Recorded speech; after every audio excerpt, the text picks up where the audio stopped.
자, 안녕하십니까. 호치민시 한국국제학교 10학년 학생 여러분들, 7학년 아닙니다. 이번 시간에는 시장경제는 어떤 한계가 있을까 파트 2를 배워보도록 하겠습니다. 어, 거꾸로 수업을 하다 보니까 이제 이런 현상들이 나타나요. 강의는 안 듣고 글자만 보는 거죠. 선생님의 설명을 안 듣고.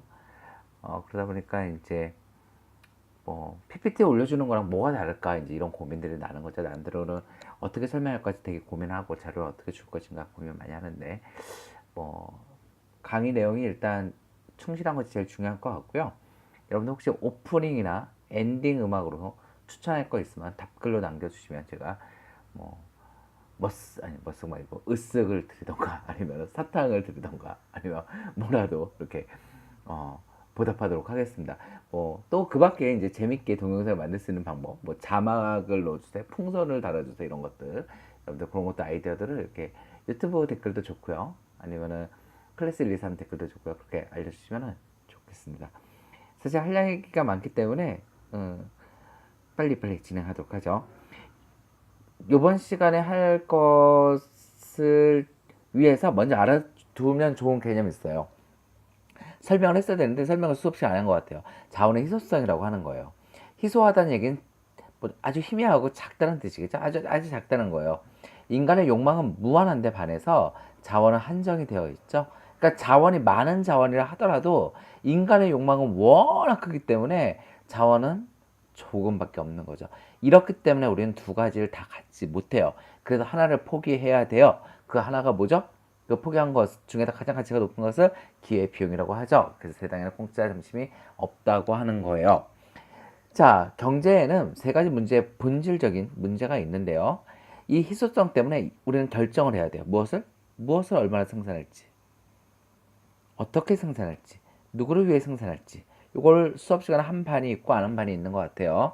자, 안 한 반은 지금 써 두시고요. 이것을 해결하는 방식을 우리는 뭐라 불렀었죠? 경제 체제라고 불렀던 거죠. 자, 우리 이번 단원에서 중요한 것은 자본주의예요. 자본주의라고 하는 경제 체제가 어떤 특징을 갖고 있는가, 어떤 과정을 통해서 발전해 왔는가에 대해서 얘기하고 있죠. 자본주의는 이 세 가지 문제를 아주 그럴싸하게 잘 해결을 했죠. 물론 수정 자본주의가 되기도 하고 신자유주의가 되기도 했지만 잘 해결을 합니다. 그렇게 아주 잘 해결하는 상태로 우리는 자원이 최적으로 배분되었다라고 얘기하죠. 자, 자원이 최적으로 배분됐다고 하는 것은 한정된 자원이 최적으로 배분됐다는 것은 무엇을 생산해요? 사람들이 필요로 하고 편익을 극대화할 수 있는 걸 생산하겠죠. 얼마큼 생산해요?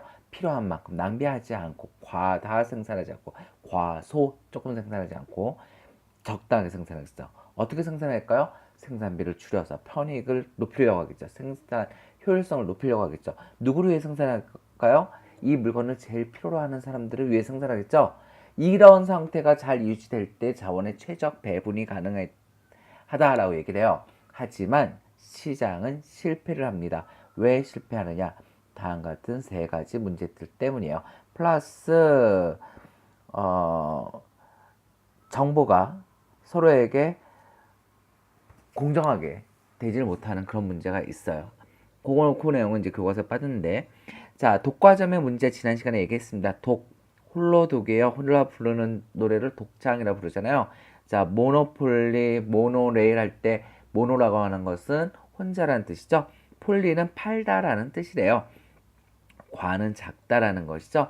자, 여러분들 올리고폴리 이렇게 있잖아요. 그렇죠? 근데 이 올리고가 들어가는 단어가 거의 없어요. 그렇죠? 그래서 이 단어가 어원이 뭘까 찾아봤더니 올리고당이 있더라고요. 올리고당. 당 중에서 그 분자가 작은 거, 그러니까 두 개, 세 개, 네 개, 이 정도 되는 것을 올리고당이라고 한대요. 그러니까 물건을 판매하는 기업이 몇 개 안 될 때 이런 독과점이 나타나게 되는데요. 독과점이 되면 뭐가 문제라고 했죠? 지난 시간에 자기 마음대로 공급량과 가격을 결정해서 자신에게 이익을 극대화하지만 그러다 보면 어떤 문제가 생긴다고요? 그 사회가 필요로 하는 양보다 적게 생산된다는 거죠. 무엇을 얼마나 생산의 문제가 해결이 안 된다는 뜻이에요. 시장은 실패를 하게 되죠. 두 번째, 공공재의 부정 문제가 생겨요. 공공재는 퍼블릭 구즈라고 얘기를 하는데요. 누구나 사용할 수 있고 돈을 안 내고도 사용할 수 있으니까 무슨 문제가 발생할까요? 무임, 승차의 문제가 발생하게 되죠. 자, 그러다 보니까 어떤 문제가 생길까요? 기업이 돈이 안 되기 때문에 공급을 하지 않아요. 과소 생산이 되겠죠. 그래서 정부가 생산을 하는 거죠. 이번 시간에 배울 것은 외부 효과입니다. 자, 외부 효과는 externality니까 이제 X가 들어가니까 밖으로 나타나는 효과라는 거죠. 근데 무엇에 밖에냐는 것이 중요해요. 무엇에 밖일까요? 시장 밖이에요. 그 이야기를 지금부터 할 거예요. 또 하나는 경제적 불평등에 대해서 이야기하도록 하겠습니다. 요 세 가지를 우리는 시장 실패라고 얘기를 해요. 자, 시장에는 어떤 한계가 있을까? 세 번째 얘기죠. 외부 효과가 발생합니다. 외부 효과는 어떤 경제 활동이 다른 주체에게 의도하지 않은 이익이나 피해를 주는데도 이에 대한 경제적인 대가나 보상이 이루어지지 않은 상태를 얘기해요. 의도하지 않은 이익이 발생하는 것을 긍정적 외부 효과, 의도하지 않은 피해가 발생하는 것을 부정적 외부 효과라고 얘기합니다. 이렇게 백날 얘기해도 무슨 말인지 몰라요. 자, 이런 상황이죠. 어떤 사장님께서 공장을 운영하시면서 물건을 이만큼 충분하게 생산해요. 적절하게. 그렇지만 여기에 이렇게 환경 폐수, 오염물질, 공해가 나타난다던가 이렇게 폐수들이 나타나게 돼요. 근데 이것에 대해서 사장님은 전혀 신경 쓰지 않아요. 그렇게 되면 어떤 문제가 발생할까요? 자, 봅시다. 소비자는 무엇을 받게 되죠? 생산자로부터 상품을 받죠. 소비자는 이에 대한 대가를 지불하죠. 주로 돈으로 지불하겠죠. 우리 이렇게 소비자와 생산이 만나서 공급과 수요자가 만나서 거래가 이루어지는 것을 시장이라고 불렀어요. 그런데 시장에서 거래되어야 하는 이 상품이 사실은 시장 밖에서 거래되기도 해요. 무슨 말이냐? 상품을 만드는데 오염물질이 같이 나와요. 그것이 사회적으로 나온다는 거죠. 그럼 사람들 오염물질 나오니까 어떻게 할까요? 난리가 나겠죠. 뭐 냄새가 나서 지나다닐 수가 없다. 뭐 숨을 쉴 수가 없다. 미세먼지 너무 심하다. 그러면 어떻게 해요? 정부는 정부에 돈을 들여서 해결을 하려고 합니다. 근데 정부는 누구 돈 갖고 해야 될까요? 세금으로 하죠. 누가 낸 세금으로? 국민이 낸 세금으로. 이것은 자원이 최적으로 배분된 것이 아니죠. 국민들의 돈이 부당하게 생산자에게 들어간 거죠. 생산자는 자기가 지불해야 되는 비용을 지불하지 않고 더 많은 이익을 얻은 거예요. 만약에 생산자가 오염물질을 처리할 비용을 지불해야 한다고 한다면, 지불했다고 한다면 생산비가 올라가겠죠. 생산비가 올라가게 되면은 자기가 갖고 있는 자본에서 생산할 수 있는 양이 줄어들겠죠? 그런데 그걸 지불하지 않았어요. 그러다 보니까 어떤 문제가 생길까요? 국민이 대신 지불하게 되니까 과다 생산하게 되는 거죠. 물건도 더 많이 생산하게 되고 물건을 생산하느라 환경 폐수, 공해 이런 것들도 더 많이 나타나게 되는 거예요. 자, 이런 것을 우리는 부정적 외부 효과라고 얘기합니다. 다시요. 자, 생산자하고 소비자는 시장에서 상품과 대가를 지불함으로써 거래가 이루어져야 하지만 실제 밖에서 이루어지고 그거에 대한 거래를 전혀 관계없는 사람들이 지불하게 되었을 때 우리 이런 것들을 부정적 외부 효과라고 얘기하는 거죠. 생산자는 국민들에게 지역 주민들에게 피해를 주었음에도 불구하고 아무런 대가를 치르지 않고 있는 상황이에요. 자, 이런 경우에 있어서는 너는 왜 나왔니? 다시 들어가라. 얘야? 아니야. 넌 들어가야 돼. 들어갔네요. 자, 세상에 뜻대로 안 돼요. 그죠? 해결 방법 여러분들 생각해 보도록 합시다. 어떻게 생산자가 적정한 양을 생산할 수 있게 할 수 있을까에 대해서 고민해 보죠. 자, 요건 숙제예요. 자, 부정적인 외부 효과의 경우에는 그 활동이 줄어야 하지만 대가를 치르지 않기 때문에 그 활동이 줄어들지 않습니다. 활동이 줄다 해서 활동은 생산을 생각하시면 돼요. 자, 그 다음 긍정적 외부 효과와 그 해결 방법 봅시다. 자, 길을 누군가가 예쁘게 가꾸었어요. 그런데 아무런 대가가 없어요. 그러면 어떨까요? 사람들은 별로 가꾸고 싶은 생각이 없죠. 다시 갑시다. 소비자 생산자가 있어요. 생산자 꽃길을 가꾸었어요. 소비자는 그에 대한 대가를 치르겠죠. 어디라고 한다면 시장이라고 한다면요. 그러나 생산자는 꽃길을 가꾸었지만 아무도 이에 대한 대가를 치르지 않기 때문에 생산자는 꽃길을 가꿀 만한 특별한 동기가 없어요. 그러다 보니까 과소 너무 적게 생산되게 되겠죠. 자, 그런 것을 우리는 긍정적 외부 효과라고 얘기합니다. 꽃길은 국민들에게 또는 지역 주민들에게 의도하지 않은 좋은 것을 주었어요. 긍정적인 외부 효과를 주었단 말이에요. 그러나 그에 대한 어떠한 대가도 치르지 않았기 때문에 사회적으로는 그 사회가 필요한 양보다 적게 생산된다는 뜻이죠. 자, 어떻게 해결할 수 있을까요? 여러분들 생각해 보도록 하세요. 자, 긍정적 외부 효과의 경우 그 활동이 더 많아져야 하지만 대가를 받지 못하기 때문에 그 활동이 충분히 발생하지 않는 문제가 발생하게 되는 것입니다. 자, 네 번째 경제적 불평등이에요. 경제적 불평등은 개인의 능력이나 사회적 경제적 조건 차이에 따라서 빈부격차가 생기는 것을 의미하죠. 빈부격차예요. 자, 빈부격차가 생기면 뭐가 문제일까? 아무런 문제 없.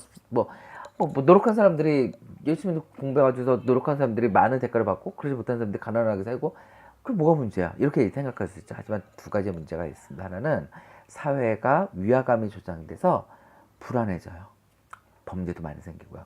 두 번째는 경제활동의 원활한 순환을 막아서 경제 위기를 초래할 수도 있습니다. 왜요? 가난하니까 무엇을 못해요? 소비를 못해요. 소비가 안 되니까 생산할 필요가 없어요. 생산할 필요가 없으니까 고용이 안 돼요. 실업이 늘어요. 소득이 감소해요. 또 소비할 수 없어요. 이런 문제가 생기는 거죠. 자, 이것은 난쟁이 행렬이라고 하는 거예요. 60분 동안 가장 가난한 사람부터 가장 부자들이 지나간다고 할 때 10분, 20분까지는 아주 난쟁이들이 나온대요. 여기는 막 땅 밑으로도 있어요.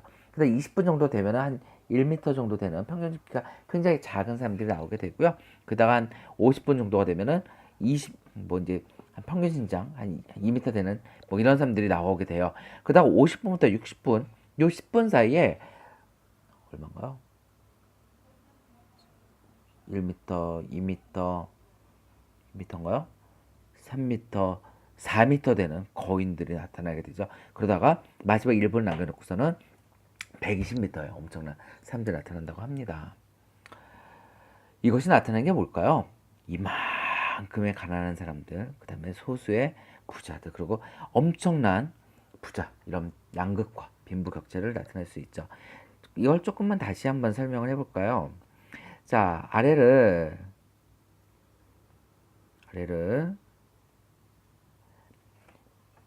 10, 20, 30, 40, 50 이렇게 인구 퍼센테이지를 놨어요. 10%의 인구, 그 다음에 요 위에를 그 사회가 그 사회 전체의 부라고 생각을 하는 거예요. 그러면 10% 사람들이 10%만큼을 가져요. 20% 사람들이 20%만큼을 갖고요. 30% 사람들이 30%만큼을 갖고요. 40% 사람들이 40%만큼을 가져요. 그러면 어떤 그래프가 만들어지게 될까요? 이런 그래프가 만들어지겠죠. 그런 사회는 어떤 사회일까요? 아주 완벽히 평등한 사회겠죠. 60%의 사람들이 60%의 재산을 갖고 있고 90%의 사람들이 90%의 재산을 갖고 있고 10%의 사람, 100%의 사람들이 100%의 재산을 갖고 있으면 완벽할 거예요. 완벽하게 평등한 사회일 거예요. 그렇겠죠?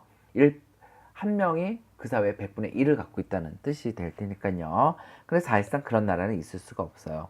자, A와 같은 나라가 있을 수 있겠죠? 또 어떤 나라가 있을까요? B와 같은 나라가 있을 수도 있을 거예요. 자, 그러면 A와 B 중에서 어떤 나라가 더 평등한 나라일까요? 자, 이렇게 완벽하게 평등한데 더 가까이 그어진 나라가 더 평등하겠죠. 그리고 가급적 이선에 이렇게 아무도 안 갖고 있다가 모든 사람이 한 명이 다 갖고 있는 이런 사회. 이런 사회가 불평등한 사회겠죠. 그러면 자, 요 면적이 크면 클수록 어때요? 불평등해지는 거죠. 따라서 요 삼각형 대비 요 곡선의 면적을 우리는 진위 계수라고 얘기합니다. 여러분들 이런 말은 기억하세요. 진위 계수는 커지면 커질수록 불평등이 커지는 거예요. 다시 삼각형 면적이 한정되어 있는데 이 곡선이 직선으로부터 멀어지고 이 점에 가까워지면 가까워질수록 요 면적이 넓어지기 때문에 불평등이 넓어지는 거죠. 자, 이 진위계수 왜 중요하냐? 넌 다시 들어가라. 자, 소득 불평등과 폭력을 보게 되면요. 여기 보게 되면 진위계수가 높을수록 여기 보면은 스웨덴 0.25죠? 우리나라 0.31이죠? 미국은 0.48이에요. 그럴수록 학교 폭력 가해율이 높아진다는 거예요. 그쵸? 자, 또 진위계수가 높아지면 높아질수록 불평등한 거죠? 그럴수록 살인율도 높아진다는 거예요. 불평등해서 그 사회는 범죄가 많아지고 불안하고 그렇게 되겠죠. OECD에서 2014년 기사네요.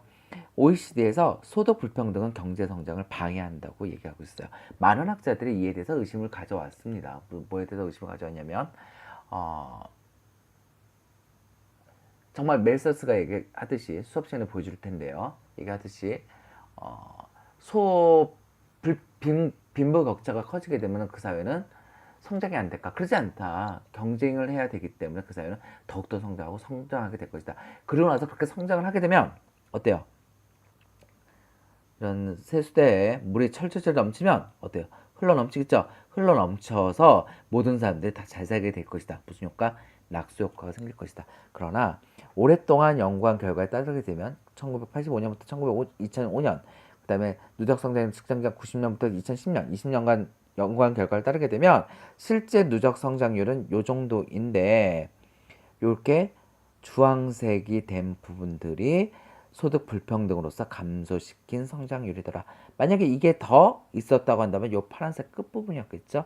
근데 요 주황색들 때문에 이렇게 내려온 거예요. 이유는 소득 불평등 때문이라는 것이죠. 내용이 많았습니다. 수고 많이 하셨습니다.